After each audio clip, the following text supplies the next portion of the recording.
নমস্কাৰ সকলোকে। মোৰ নাম সিদ্ধান্ত বৰুৱা। ভিডিঅ'টিলৈ সকলোকে স্বাগতম জনাইছোঁ।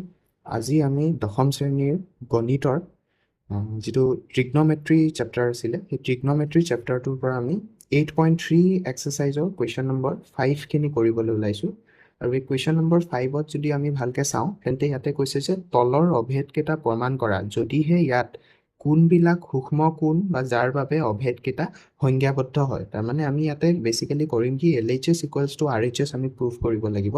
চ' মই প্ৰথমে কুৱেশ্যন নম্বৰ 1টো কৰি দেখাইছোঁ। চ' কুৱেশ্যন নম্বৰ 1টো মই লিখি লৈছোঁ। কছেক থিটা মাইনাছ কট থিটা,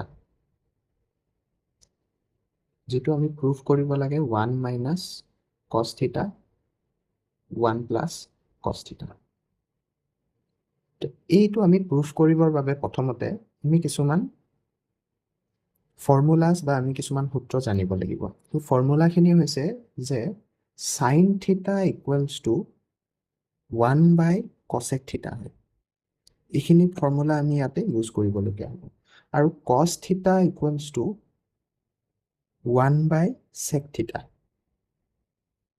তেনেদৰে টেন থিটা ইকুৱেলছ টু 1 বাই কট থিটা।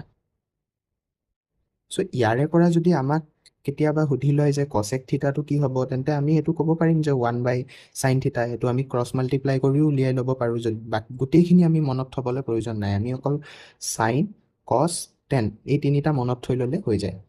টেন থিটাৰ তেনেদৰে আৰু এটা ফৰ্মুলা আছে। টেন থিটাৰ আৰু এটা ফৰ্মুলাটো হৈছে সাইন থিটা ডিভাইডেড বাই কছ থিটা। ঠিক আছে।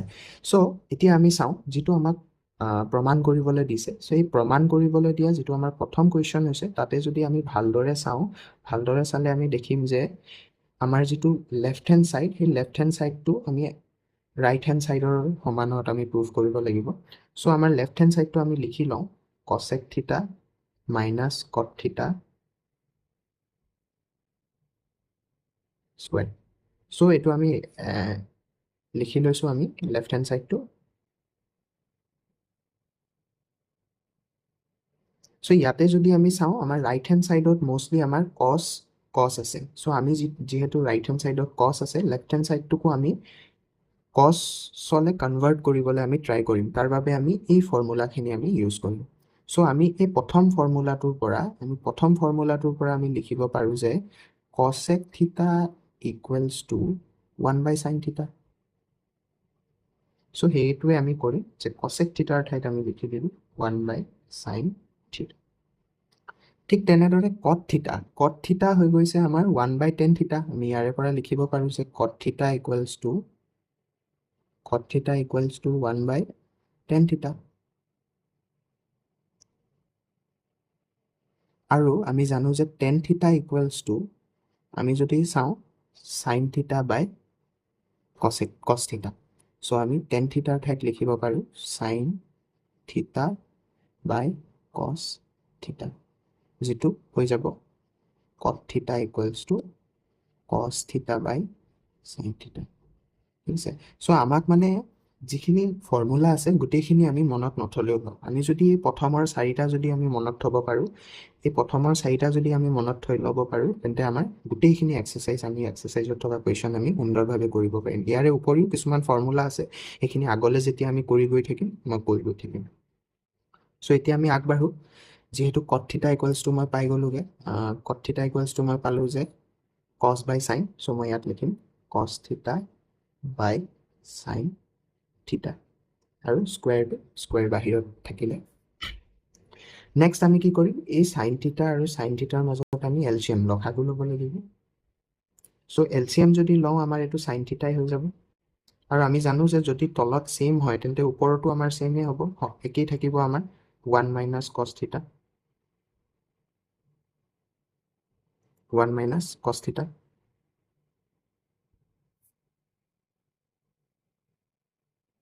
এতিয়া আমি কি কৰিম, স্কুৱেৰটো আমি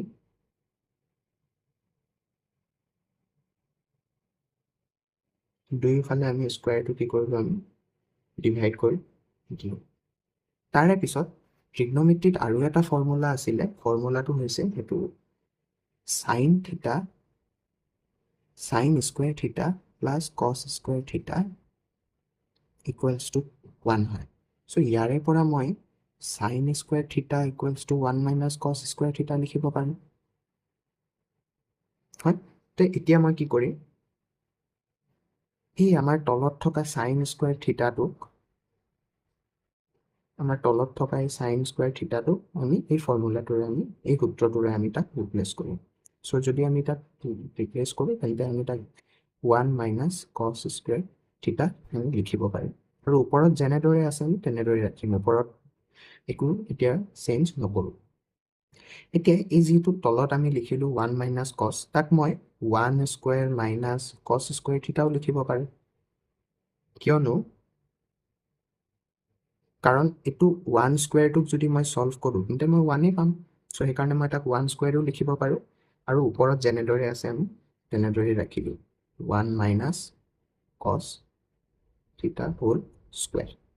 নেক্সট আমি চাওঁ, আমি আৰু এটা ফৰ্মুলা আমি পাইছিলোঁ, ফৰ্মুলাটো আছিলে a square minus b square equals to a plus b into a minus b। এই ফৰ্মুলাটো আমি ইউজ কৰিব পাৰিম তলত, যিহেতু এইটো a square minus b square বনিছে। চ' আমি তাতে লিখিব পাৰোঁ যে 1 মাইনাছ কছ থিটা 1 প্লাছ কছ থিটা, আৰু ওপৰত যেনেদৰে আছে আমি তেনেদৰে ৰাখিম। ইয়াতে যিহেতু আমাৰ 1 মাইনাছ কছ থিটা স্কুৱেৰ হৈ আছে, চ' তাত আমি লিখিব পাৰোঁ 1 মাইনাছ কছ থিটা 1 মাইনাছ কছ থিটা। স্কুৱেৰ মানে কি? স্কুৱেৰ মানে হৈ গৈছে 1 মাইনাছ কছ থিটা, দুটা আমাৰ মাল্টিপ্লাই হৈ আছে। চ' সেইবাবে আমি কি কৰিলোঁ, দুটা আমি লিখি দিলোঁ, আৰু তলত যেনেকৈ থাকিলে 1 মাইনাছ কছ থিটা 1 প্লাছ কছ থিটা।